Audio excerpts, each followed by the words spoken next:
everyone, welcome to my channel. Hope you're having a fantastic day. I have a time-lapse watercolor tutorial for you, but before I get into that, I did want to mention my website. I'd love for you to go check it out. You can see my online art shop there. You can see any of the in-person workshops and classes I'm offering, as well as my online classes. You can sign up for my email newsletter. My website is the perfect way to kind of check out all the things I'm doing and get in touch with me. So I'd love for you to go check it out, CoreyFrankCreates.com.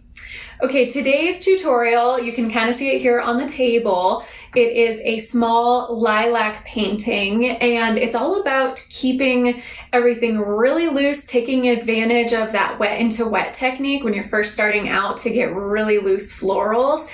And I'll kind of talk through my process of how I created this painting. So if you wanted to kind of take those tips and create your own similar painting like this, you could absolutely do that. So without any further ado, let's go ahead and jump right in. So I'm starting off with a blank sheet of 140-pound watercolor paper. It's only 4 by 6 inches. I decided to stick with a small painting this time.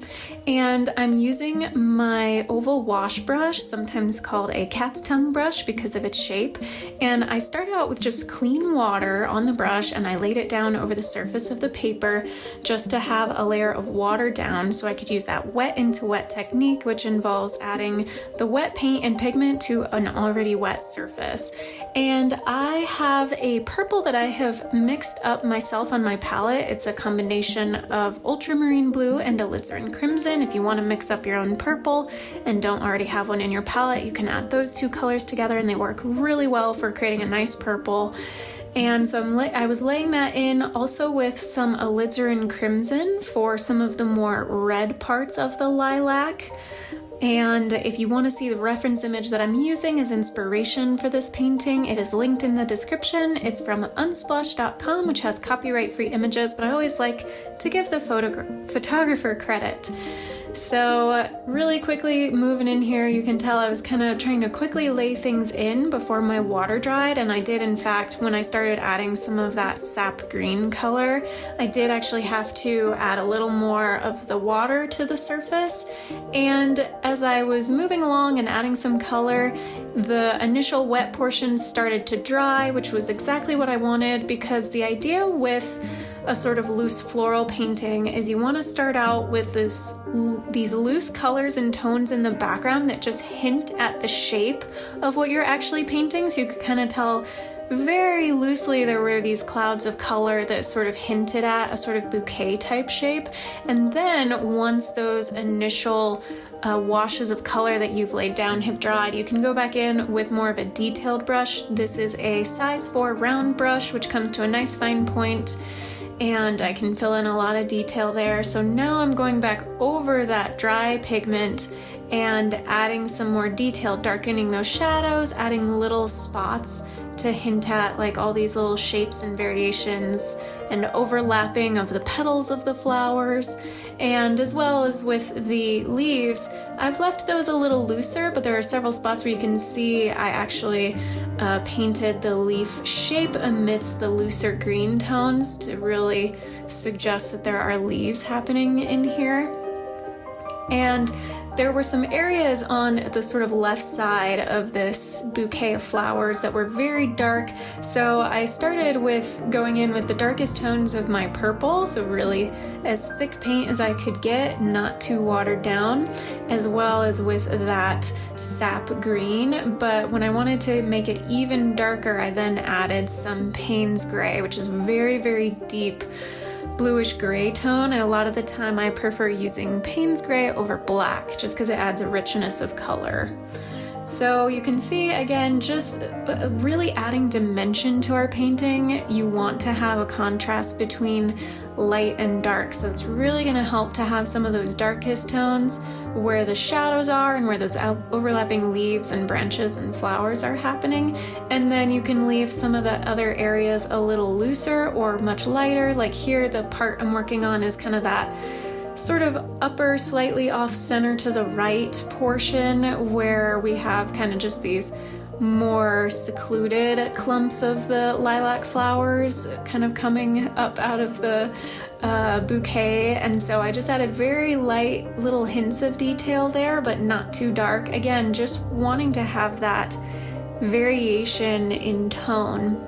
And I did decide to go ahead and paint kind of the stems coming down, so I started off with some raw sienna, which is that yellow gold kind of color, very much an earth tone, and then also some burnt umber, which just is a very good general brown to add to the sort of left side of those stems of the flowers for a little bit of a darker shadow. And that's really just a lot of what this is about. By this point, pretty much that entire background that I initially laid down with those really loose washes of paint and lots of water have dried, so I'm able to go back over the top with these tones and darker shades of color without the color actually spreading everywhere and becoming too loose. Now, in some of these areas where I want to again I want a darker tone, but I still want it to be loose and not have a ton of the sort of little floral type details, I then just go back over with a little more water several times to kind of get it to spread out. And again, that's just making use of the wet on wet technique. And then the wet on dry technique is where you wait for all the layers underneath to be completely dry before adding darker shades over the top. So a lot of that back and forth between kind of refining the detail, adding these little dots and paints of color to suggest the shapes of flowers. And here, right at this point, I actually did paint very deliberately a couple of actual outlines of the flowers themselves. Something that's really great about art and painting, and especially watercolor, is if you hint at a couple of areas with higher detail and then kind of leave other areas surrounding it a little looser and not painting every single petal, every single leaf, every single vine, our brains are really good at filling in those details. So that's why watercolor is so great for florals, because you can have some of these really loose shades and then add very strategic areas of detail, and we can tell exactly what it is. And I hadn't decided when I first started whether I was going to paint the actual jar that the bouquet was in, and I decided to go ahead and do that. So I didn't maintain as many of the whites as I maybe should have at the beginning, but you can see I just added very light hints of shadow to suggest the sort of round bottom of the jar, and these sort of shadows to sort of delineate the table surface. I also added just those fun little droplets of water that was just very watered down pigment in my brush, and then I just tapped the brush over the surface of the paper several times. You can tell I used the purple and the sap green for that. And then I am adding my signature here, but as often happens with paintings, after I add my signature, I take another look at it and realize, oh no, like some of this could be refined or added to. So I did add a little more shading in some of that purple, a couple more leafy details, shadows in where those leaves are, and I did want to flesh out this jar that the flowers are in a little better, so you can see that there's that kind of like round jar outline with some shadows here. And I realized again, like there's a part on the right side of the jar that should have been a very bright white, and unfortunately I didn't plan for that. With watercolor, it's very important to maintain the whites of your page if you can. So I did take some permanent white ink and go over the top of this a little bit.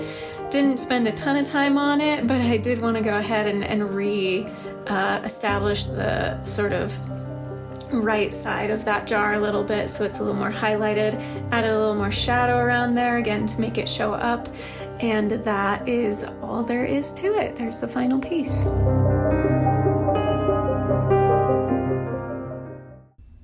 Thank you so much for watching. I hope you enjoyed that video and found it helpful. If you did, please give this video a thumbs up. Go ahead and subscribe to my channel if you haven't already. I'd really appreciate it. Until my next one, be kind to yourself, be kind to others, God bless, and I will see you soon.